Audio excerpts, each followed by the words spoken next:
Assalamualaikum warahmatullahi wabarakatuh. Perkenalkan, nama saya Fatimatul Silviani Piliang dengan NIM 2516010066. Nah, teman-teman, di sini saya akan menjelaskan 3 materi terkait tentang wahyu.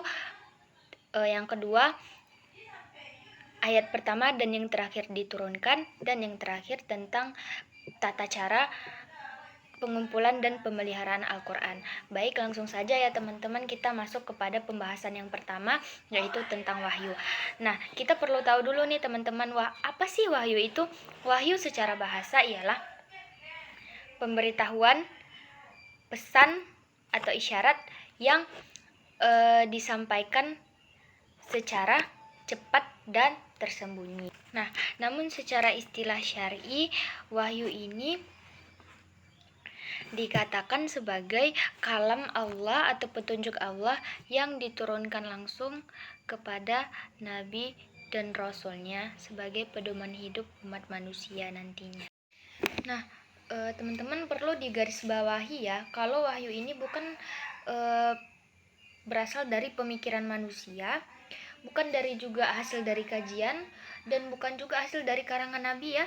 Jangan salah kaprah ya teman-teman. Jadi wahyu ini berasal langsung dari Allah, firman Allah, kalam Allah yang disampaikan langsung kepada Nabi Muhammad melalui malaikat Jibril, yang nantinya menjadi pedoman hidup bagi umat manusia. Nah, ada nih yang bertanya-tanya, bagaimana sih wahyu itu diturunkan? Menurut ulama, ada beberapa cara wahyu ini, beberapa tata cara wahyu ini diturunkan teman-teman. Yang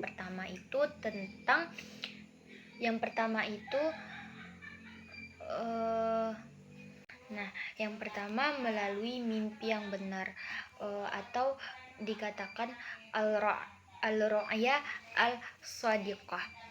Nah, di sini Nabi Muhammad bermimpi yang nanti mimpinya itu jelas sejelas-jelasnya seperti cahaya subuh. Dikatakan seperti itu ya teman-teman. Dan yang kedua, melalui malaikat Jibril membisikkan kepada Nabi tanpa menampakkan wujudnya. Jadi dia membisikkan wahyu itu, dan kemudian Nabi menyampaikan kepada para sahabat. Dan yang ketiga,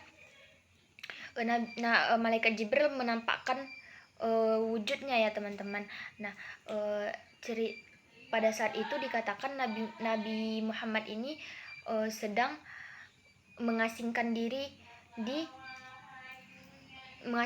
untuk beribadah di Gua Hira pada malam ke-17 Ramadan.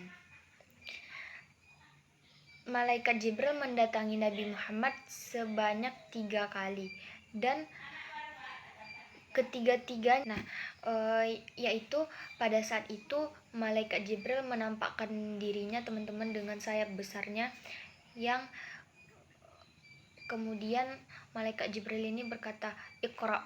Dan Nabi menjawab, "Aku tidak bisa membaca." Dan yang seperti kita tahu ya teman-teman, bahwa Nabi Muhammad itu tidak bisa membaca.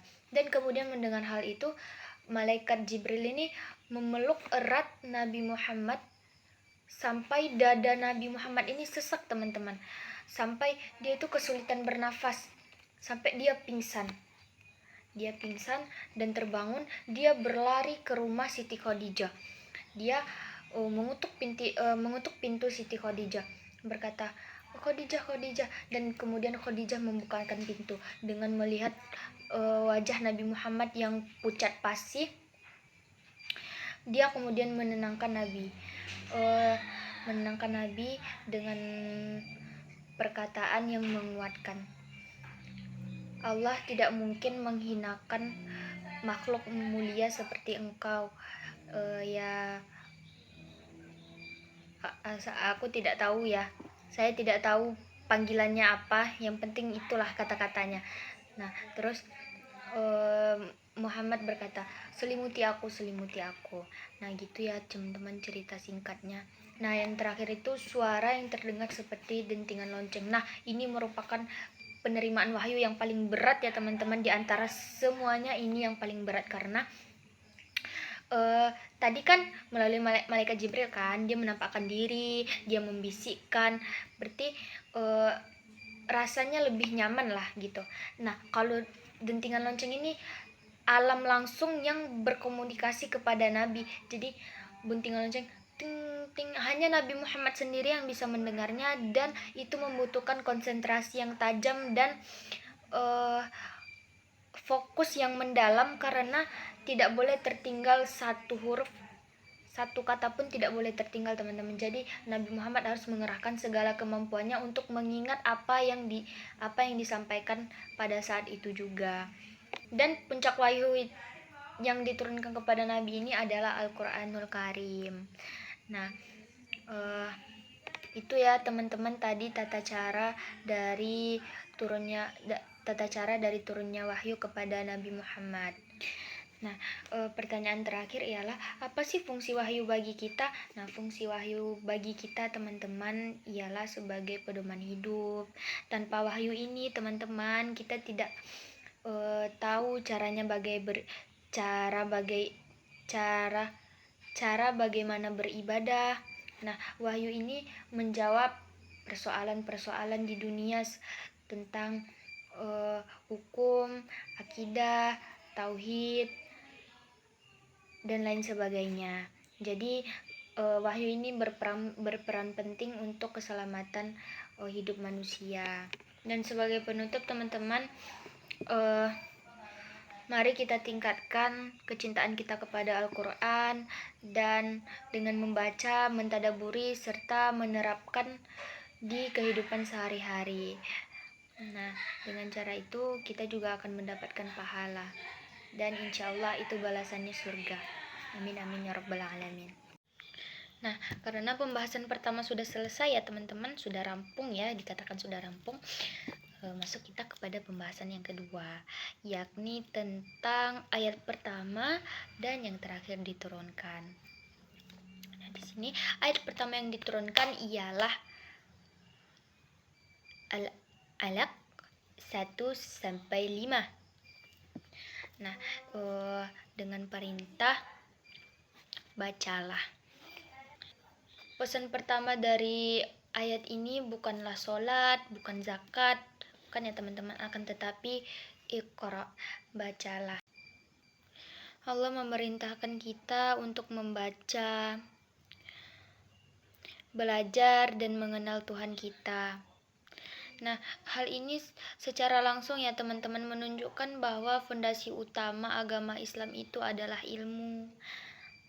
Bayangkan saja kalau orang-orang terdahulu kita tidak memiliki ilmu, maka kita tidak akan pernah keluar dari zaman yang namanya zaman jahiliyah.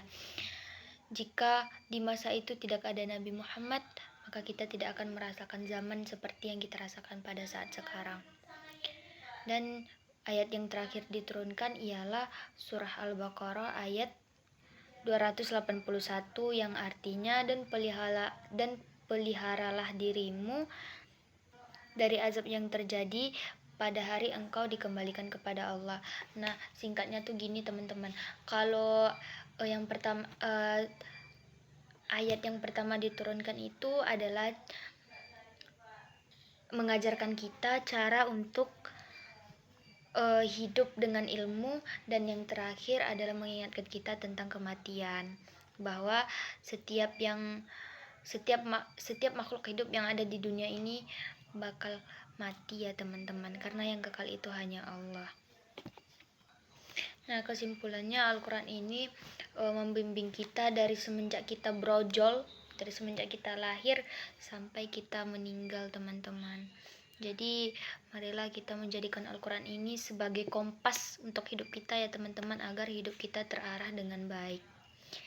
Nah, dan yang terakhir itu tentang apa ya tadi? Tentang tata cara pengumpulan dan pemeliharaan Al-Quran dari zaman Nabi Muhammad sampai dengan zaman sekarang. Stay tune. Nah, pada saat pada masa Nabi Muhammad, Al-Quran itu diturunkan secara berangsur-angsur kan teman-teman. Nah jadi setiap wahyu itu datang, Nabi Muhammad langsung menyampaikannya kepada para sahabat, dan para sahabat pada saat itu menghafal, dan ada juga yang menulis teman-teman.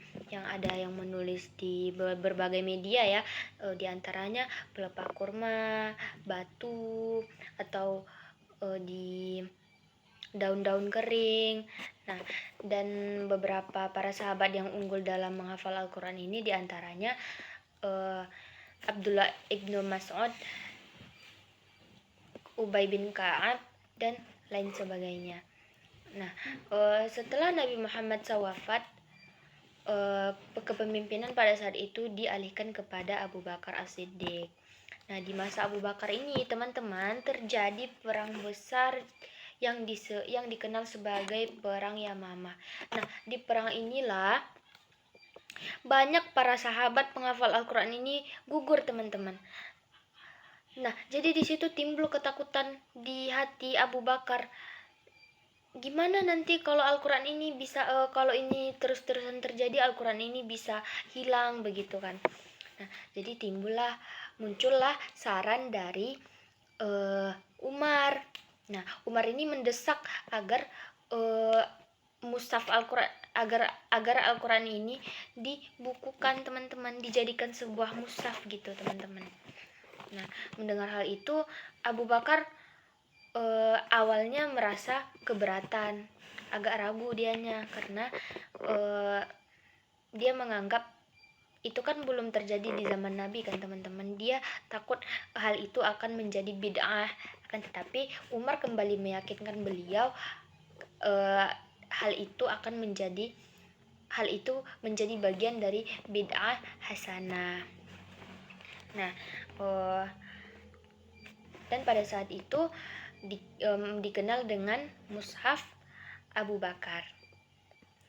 Nah, setelah itu Abu Bakar wafat, kepemimpinan turun ke Umar.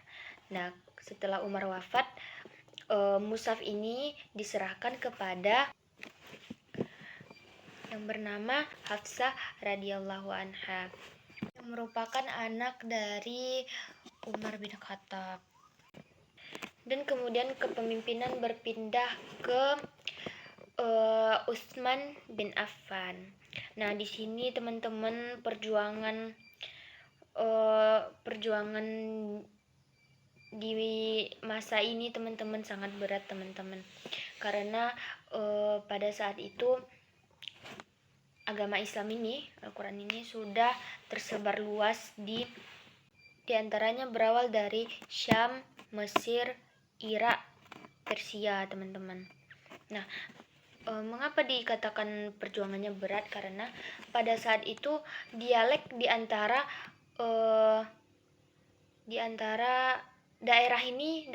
wilayah ini berbeda-beda teman-teman. Jadi cara penyebutannya itu berbeda-beda. Maka dari itu dikumpulkan dan kemudian disatukan menjadi dialek Quraisy, dialek orang Arab pada saat itu. Nah, dan dikenal sekarang ya disebut sebagai Mushaf Utsmani. Nah, setelah itu setelah Utsman bin Affan wafat, kepemimpinan berpindah ke Ali bin Abi Thalib. Nah, di sini perjuangannya lebih berat lagi teman-teman, karena agama Islam ini kan udah tersebar luas ke berbagai penjuru dunia teman-teman. Jadi banyak orang yang merasa kesusahan teman-teman, karena waktu itu Al-Quran ini tidak memiliki baris teman-teman.